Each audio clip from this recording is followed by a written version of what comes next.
Comment ne pas être bloqué pour obtenir votre crédit immobilier par manque d'épargne? Bonjour à toutes, bonjour à tous, ici c'est Sophie Vergès, je vous souhaite la bienvenue sur le nouveau podcast. La thématique de celui-ci, c'est comment ne pas être bloqué pour obtenir votre crédit immobilier si vous manquez d'épargne. Vous savez que c'est un grand sujet, évidemment, c'est votre compte en banque. Le banquier va vous regarder votre compte, vos différents comptes, et bien évidemment, parfois on manque d'épargne et nous allons évidemment trouver les solutions ensemble. Alors, dites-moi si en message, vous avez, vous, de l'épargne de côté. Allez, nous démarrons ce thème. Alors, évidemment, je rappelle un petit peu le contexte. Vous savez qu'au regard de la crise actuellement que nous vivons, la crise du coronavirus, le Conseil de stabilité financière, il y a des tours de vis qui sont plus ou moins serrés ou non, et notamment pour les primo-accédants, donc notamment si vous acquérez la propriété pour la première fois, vous êtes évidemment en ligne de mire. Donc tout d'abord, il faut savoir que les refus de crédit s'accumulent pour les jeunes acquéreurs. En effet, vous avez un taux de refus qui est de 10% puisque les conditions d'emprunt se durcissent. Et malheureusement, si vous êtes candidat au crédit, vous pouvez évidemment faire partie de ce tour de vis. Donc préparez évidemment votre dossier, faites-vous accompagner soit par votre banquier s'il vous connaît bien, ou aussi évidemment, vous le savez, qu'un courtier en prêt immobilier peut vous accompagner. Alors, il faut connaître des règles. Vous savez que si vous connaissez ce principe, tout va aller mieux.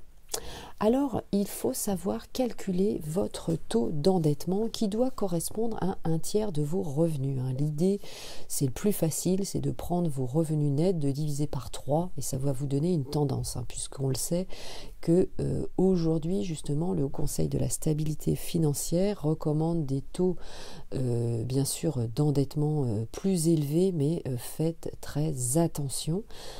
Et c'est très marginal évidemment que la banque va calculer ce qu'on appelle la notion de reste à vivre, mais vous pouvez bien sûr négocier pour avoir un taux d'endettement supérieur. Donc ça aussi, entre souvent 33%, ça a majoritairement été l'usage, ça monte jusqu'à 35%, donc c'est très variable.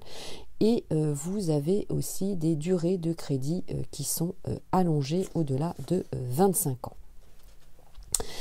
La règle quand même, l'usage veut que la banque va exiger un apport minimum pour financer votre future acquisition immobilière qui doit couvrir notamment les frais liés à la transaction, donc les intérêts d'emprunt, l'assurance emprunteur, les fameux frais de notaire, donc ça correspond bien sûr environ à 10%. 10%. Alors je sais, certains d'entre vous arrivent évidemment à se faire tout financer, mais justement c'est parce que ceux qui arrivent à se faire financer ont globalement un très bon profil qui plaît à la banque. Alors beaucoup d'emprunteurs, comme je vous le disais, beaucoup d'entre vous, vous n'avez pas d'épargne de côté, donc vous me posez la question, Sophie, moi j'ai pas d'épargne, comment je vais faire? J'ai un apport insuffisant, comment je peux faire évidemment pour trouver une solution? Alors évidemment je vous recommande quelques solutions et notamment on va voir 6 solutions ensemble, donc vous voyez, vous n'allez pas être démunis, loin de là, c'est tout l'intérêt évidemment, vous l'aurez compris, de ce podcast et bien évidemment de l'écouter jusqu'à la fin. Alors, il faut préparer votre dossier de crédit. Vous savez, dès qu'il vous manque un papier, la banque ne va pas du tout apprécier de faire les allers-retours. C'est très pénible. Vous savez que la banque ne gère pas seulement votre dossier. Donc, il faut bien sûr fournir tous les documents essentiels. Alors, quels sont-ils? Ce sont les documents notamment qui vont prouver votre état civil et votre situation financière. votre carte d'identité, bien sûr, hein, justificatif d'identité, donc c'est-à-dire carte d'identité, passeport, votre livret de famille, un livret de mariage si vous êtes évidemment marié ou une attestation de Pacs si vous êtes pacsé et un justificatif de domicile de moins de 3 mois.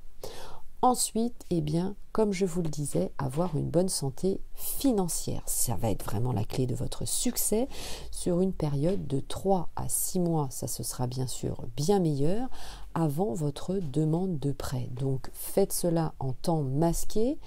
N'hésitez pas, bien sûr, à visiter les biens immobiliers pendant que vous préparez évidemment votre dossier.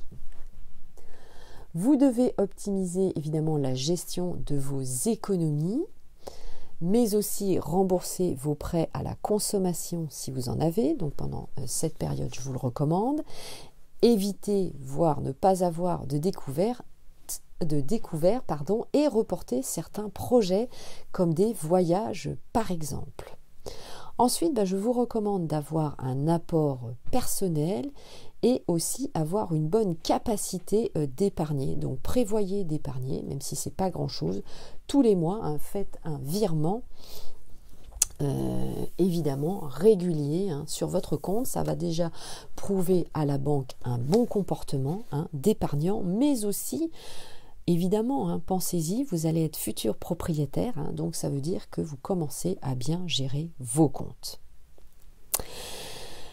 Alors évidemment, certains d'entre vous vont devoir peut-être changer de situation professionnelle et notamment d'avoir un CDI, un contrat à durée indéterminée. Vous le savez, les banques vont préférer que vous ayez un statut professionnel stable, régulier et notamment un contrat à durée déterminée. Donc je sais c'est pas facile, mais certains d'entre vous qui me suivent, que j'accompagne, font cette démarche qui peut être temporaire ou qui est cumulée à votre statut, par exemple, d'intermittent du spectacle. Ça va rassurer vraiment votre banque.